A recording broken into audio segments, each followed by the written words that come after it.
Praise the lord. Good morning. మన ప్రభువును రక్షకుడైన యేసుక్రీస్తు పరిశుద్ధ నామంలో యేసుతో అనుదినము అనే ఈ పరిచర్య ద్వారా దేవుని యొక్క శ్రేష్టమైన వాక్యాన్ని వింటున్న మీ అందరికీ నా హృదయపూర్వక వందనములు. నా ప్రియ సహోదరి సహోదరుడా, మరి ఈరోజు మనం ధ్యానించుకోబోయే వాక్యానికి ముందుగా చిన్న ప్రార్థన చేసుకుందాం. అందరం తలవంచినట్లయితే. సర్వోన్నతుడా, సర్వాధికారి, సర్వ సృష్టికి కారణభూతుడైన మా ప్రియ పరలోకపు తండ్రి, ఈరోజు నాయన మీరు మాతో మాట్లాడుతున్న మాట మా జీవితానికి నాయన ప్రభా, నేను ఒక అర్థవంతముగా మా జీవితాన్ని మార్చే మాటగా, మమ్మల్ని సరిచేసే మాటగా, నీ యొక్క అభిషేకంతో మమ్మల్ని అభిషేకించే మాటగా నేను నీవే మాతో మాట్లాడి మమ్మల్ని అందరినీ బలపరిచి ఈ వాక్యం ఉంటున్న ప్రతి ఒక్కరిని పేరు పేరున మీరే దీవించి వారి కుటుంబాలలో అనేకమైన మేలుతో వారిని తృప్తిపరచమని యేసయ్య పుణ్యనామంలో ప్రార్థించి వేడుకొంచున్నామా యెహోవా తండ్రి. ఆమేన్. God bless you. దేవుడు ఈరోజు మనతో మాట్లాడుతున్న మాట, ఈ వాక్యము మనందరి జీవితాలకి చాలా అవసరమైన వాక్యము. ఇది ప్రతి ఒక్కరికి కూడా ఒక ఆరోగ్యకరమైనది, అలాగే మన యొక్క ఆత్మీయ జీవితాన్ని ఒక మెట్టు ఎక్కించే వాక్యము. కాబట్టి ఈ వాక్యము మనందరం శ్రద్ధగా ధ్యానించుకుందాం. మనిషికి, మానవుడికి 3 చాలా అవసరం అండి. ఆ 3 మనిషికి ఎక్కువైతే చాలా ప్రాబ్లం కూడా. ఏంటండి? మనిషికి 3 చాలా అవసరం. అవి లేకపోతే మానవుడు జీవించలేడు. ఆ మనిషికి అవే ఎక్కువైతే చాలా ప్రాబ్లము. ఒకటేంటంటే, మనిషికి ఆ అవసరం ఏంటి అంటే, మొదటిగా ఆహారము, ఫుడ్. ఫుడ్ లేకపోతే మానవుడు జీవించలేడు, శక్తి ఉండదు. నిద్ర, మనిషికి ఆరోగ్యకరంగా ఉండాలంటే మంచి నిద్ర ఉండాలి. మూడోదిగా శరీర కోరికలు. ఇవి ఖచ్చితంగా ప్రతి ఒక్కరికి ఉండవలసినవి. అవే ఎక్కువైతే, మొదటగా ఫుడ్ ఎక్కువైతే ఏమవుతుంది చూసినట్లయితే, ఒకవేళ ఫుడ్ ఎక్కువైతే నీ గొంతునకు కత్తి అడ్డు పెట్టుకోమని వాక్యం సెలవిస్తుంది. కంట్రోల్ పెట్టుకో, కంట్రోల్ చేసుకో. నీ యొక్క బాడీని నీ కంట్రోల్లో ఉంచుకో. అంతే తప్ప దాని కంట్రోల్లోకి నువ్వు వెళ్ళొద్దు. కంట్రోల్ చేసుకో. మంచి ఫుడ్ తీసుకో, టైంకి తీసుకో. శరీర బలమునకు ఆహారం చాలా అవసరం. మనం మంచి ఆహారం తినకపోతే మనం ఏ పని చేయలేము, శక్తిహీనులం అయిపోతాం. మనం బలంగా ఉండాలి, శక్తివంతులుగా ఉండాలి, ఆరోగ్యకరంగా ఉండాలి. అంతేగాని అతిగా తినొద్దు. మితముగా అంటే తక్కువగా తినటం చాలా ఆరోగ్యకరము. లోకసువార్త 21:34 మీ హృదయములు ఒకవేళ తిండి వలన కావచ్చు, మత్తు వలన, ఐహిక విచారం వలన మందముగా ఉన్నందున ఆ దినము అకస్మాత్తుగా మీ మీదకి ఉరి వచ్చినట్టు రాకుండా మీ విషయమే మీరు జాగ్రత్తగా ఉండి అంటున్నాడు. తిండి విషయంలో కానీ, మత్తు విషయంలో కానీ, ఐహిక విచారాలు, లోకానుసారమైన విచారాల వల్ల ఒకవేళ మీ హృదయాలు మందగిల్లిపోతున్నాయేమో, వాటి వల్ల ఉప్పెన లాంటి ప్రాబ్లమ్స్ మీ మీద రావచ్చేమో, అంతవరకు మీరు ఉండొద్దు. మేల్కొని ముందుగానే జాగ్రత్త పడండి. ప్రతి దానికి మనకి లిమిట్ పెట్టుకోవాలండి. ప్రతి దానికి లిమిట్ ఉండాలి. లిమిట్ లేకపోతే మనం ఏమైనా చేసేస్తాం. మనకు బిరుగీసుకోవాలి. అది దాటి నేను వెళ్ళకూడదు అనుకుంటే వెళ్ళొద్దు, అంతే. మనకు లిమిట్ లేకపోతే మన ఇష్టానుసారం అయిపోతాం. కాబట్టి ప్రతి దానికి లిమిట్ మనం పెట్టుకోవాలి. ఉన్నది కదా, దొరికింది కదా అది తింటే ఏమవుతుంది? అది జీర్ణం అవటం కూడా చాలా కష్టం అవుతుంది.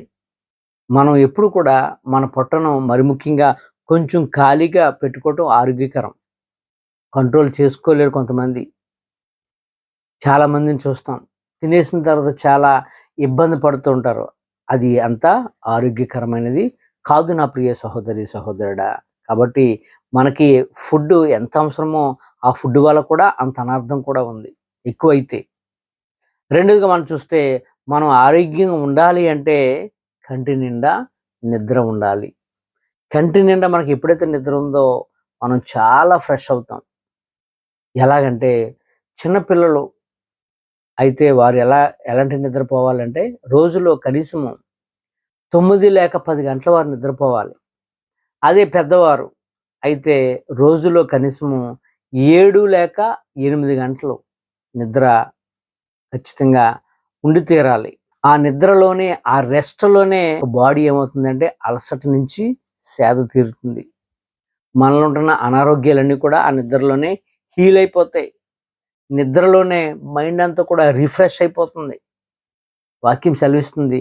127 కీర్తన 2వ వచనం చివర్లో ఉంటది. తన ప్రియులు నిద్రించుచుండగా ఆయన వారికిచ్చుచున్నాడు.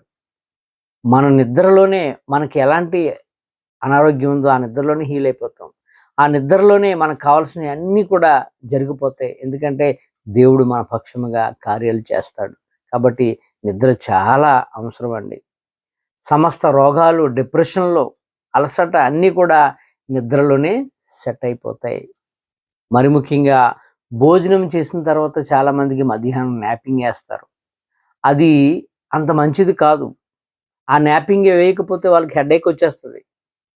ఆ న్యాపింగ్ ఏయటం వల్ల ఏమవుతుందంటే యాక్చువల్‌గా ఇది ఇండియన్ మెడికల్ అసోసియేషన్ వారు పరిశోధనలో తెలియపరిచిన సత్యం ఇది. ఏమనంటే నువ్వు మధ్యాహ్నం న్యాపింగ్ ఏయటం వల్ల ఏమవుతుందంటే నువ్వు డయాబెటీ అయితే, షుగర్‌తో బాధపడుతున్న వాడివైతే, షుగర్‌తో బాధపడిన స్త్రీవైతే నువ్వు ఏమవుతుందంటే నీ యొక్క షుగర్ లెవెల్స్ బూస్టప్ అయిపోతాయి, పెరిగిపోతాయి. అదే ఒకవేళ షుగర్ లేదు, నీకు డయాబెటీ కాదు, నువ్వు తినేసిన వెంటనే ప్రతిరోజు అలా పడుకుంటున్నావు అనుకో, ఏమవుతుందంటే నీ అతి త్వరలో నీకు షుగర్, డయాబెటీ అటాక్ అయ్యే ప్రమాదము ఖచ్చితంగా పొంచి ఉంది నా ప్రియ సహోదరి, సహోదరుడా. ఇది ప్రూవ్ అయింది చాలామంది జీవితంలో, నెరవేరింది ఇది. ఆ పరిస్థితి మనకెవరికి కూడా రావద్దు. ఒకవేళ నువ్వు పడుకుంటే ఎప్పుడు పడుకోవాలంటే తినకముందు పడుకో. అది మధ్యాహ్నమైనా ఎప్పుడైనా తినకముందు పడుకో.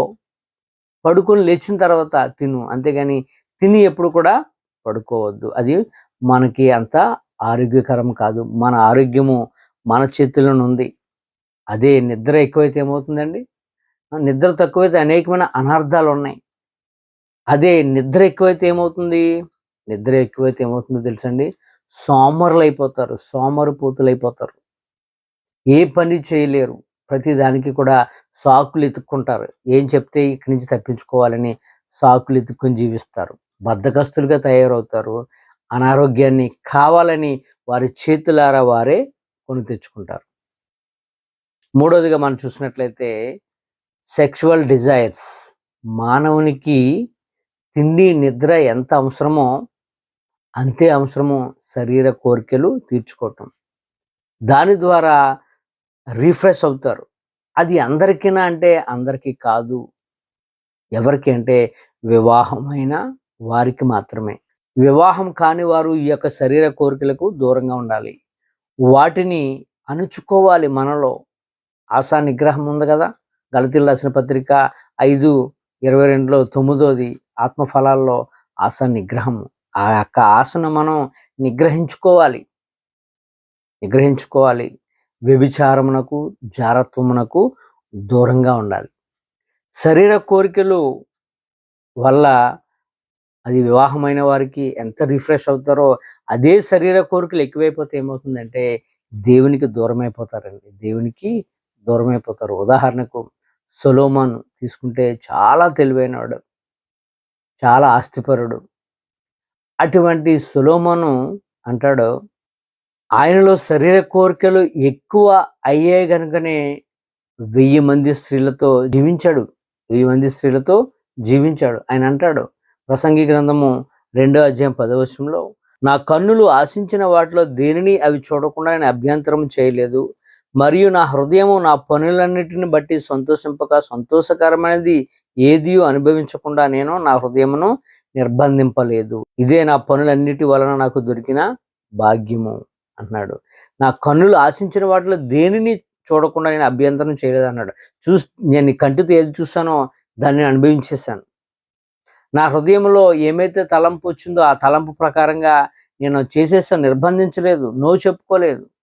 కాబట్టి దాని ద్వారా జరిగిన పర్యవసనమును 11వ వచనంలో అంటున్నాడు, చక్కని మాట అంటున్నాడు, నేను నిదానించి చూడగా, నేను జరిగిపోయిన దాన్ని ఒకసారి వెనక్కి తిరిగి చూడగా అంతా కూడా వ్యర్థముగానే ఉందని స్టేట్మెంట్ ఇచ్చాడు సొలొమోను. యోబు అంటాడు, నా కన్నులతో నిబంధన చేసుకున్నానని. మన కన్నులతో నిబంధన చేసుకోవాలి. ప్రతి దానికి మనం లిమిటేషన్ పెట్టుకోవాలి. ప్రతి దానికి మనం కొన్ని బ్లాక్స్ పెట్టుకోవాలి. నేను ఎక్కడ, నేనేంటి, నా పరిస్థితి ఏంటి, నేను నా దేవునికి ఇష్టం లేని ఏమీ చేయకూడదని మనం కొన్ని లిమిటేషన్లో మనం ఉంటే ఖచ్చితంగా ఏ తప్పు కూడా మనం చెయ్యము. నా ప్రియ సహోదరి సహోదరుడా, ఆ భయము ఆ భక్తి మనకు ఉండాలి. ఆ భయము ఆ భక్తి సొలొమోనుకి లేకపోవటం వలనే మరి స్త్రీ వ్యామోహుడు అయిపోయి ఆ స్త్రీలు ఏం చేశారు, అతని యొక్క హృదయాన్ని వారి యొక్క దేవతల వైపుకి తిప్పేశారు. అలాగే అతడు భ్రష్టుడైపోయినట్లుగా మనం చూస్తాం. మన ఇష్టాలు మనల్ని ఏం చేస్తాయో తెలుసండి, కష్టాల దగ్గర తీసుకొని వెళ్తాయి. ఆ కష్టాలు కూడా కొన్ని పాఠాలు నేర్పుతాయి, కాదనట్లేదు. కానీ అలా చూస్తూ చూస్తూ పులి నోట్లో తలెందుకు పెట్టుకోవాలి? ఆ కష్టాల దగ్గరికి మనం కావాలని ఎందుకు వెళ్ళాలి? మూర్ఖుల్లాగా తనకి కష్టమో నష్టమో ఈ పరిస్థితి అని తెలుసు. నేను వాళ్ళతో ఉండకూడదు, ఫిలిస్తీన్లతో ఉండకూడదని తెలుసు. అయినప్పటికీ కూడా అదే కష్టాల్లో వెళ్ళాడు. ఏమైంది పరిస్థితి? సంసోన్ లైఫ్ ఏమైంది? అంతా కూడా దారుణాతి దారుణంగా చనిపోయాడు. అభిషేకింపబడిన వాడు, దేవుని చేత ముద్రింపబడిన వ్యక్తి ఏమైపోయాడు? జీవితము వ్యర్థముగా జీవించాడు. చేతులారా తన జీవితాన్ని తానే పాడు చేసుకున్నాడు. ఈ వాక్యం వింటుంటే మన యొక్క లైఫ్ స్టైల్కి చాలా దగ్గరగా ఉన్నట్టు అనిపించట్లేదండి? ఖచ్చితంగా అనిపిస్తుంది. నాకైతే అనిపిస్తుంది. ఎందుకంటే నాకు నిద్రలేమి ఎక్కువగా. అది నేను కూడా సెట్ చేసుకోవాలి. ప్రతి ఒక్కరు కూడా దీన్ని బట్టి మనం ఎలా ఉన్నాం, మనం తిండిబోతులుగా ఉన్నామా, నిద్రబోతులుగా ఉన్నామా, సెక్షువల్ డిజైర్స్తో మనం టెంప్టింగ్లో ఎక్కువగా సెక్షువల్ కోరికలు కలిగి ఉన్నామా, మనం సెట్ చేసుకోవాలి. పుడుతూ ఎవరు కూడా అన్నీ నేర్చుకోరు కదా. సమస్తం కూడా కొన్ని ప్రాక్టికల్ ద్వారా నేర్చుకుంటాం, కొంతమందిని చూసి నేర్చుకుంటాం, కొంతమంది పడిపోయిన వారిని చూసి నేర్చుకుంటాం. కనుక మనం అనేకమైన వ్యక్తుల గురించి ధ్యానించాం. సొలొమోను కోసం ధ్యానించాం, సంసోను కోసం ధ్యానించాం. వారిని చూసి మనం కొన్ని పాఠాలు నేర్చుకోవాలి. అలాగే మన ముందు కొంతమంది మన బ్రదర్స్, మన సిస్టర్స్, మన యొక్క ఫాదర్స్, మన యొక్క గ్రాండ్ ఫాదర్స్ వారి పొందిన అనుభూతులను కూడా మనం చూస్తున్నాం. వాటిని చూసి మనం నేర్చుకోవాలి, సెట్ చేసుకోవాలి. ఇదే లైఫ్ కాదు, లైఫ్ అయిపోయింది అనుకోవద్దు. ఇంకా చాలా ఉంది. ముందు మనము మారాలి, మన జీవితాన్ని మార్చుకోవాలి, అనేక మందిని మనం మార్చేవారిగా ఉండాలి. ఈ కొద్ది మాటలు దేవుడు మనందరి జీవితంలో నెరవేర్చి వాక్యానుసారమైన జీవితంలో దేవుడు మనల్ని నడిపించును గాక. ఆమేన్. God bless you.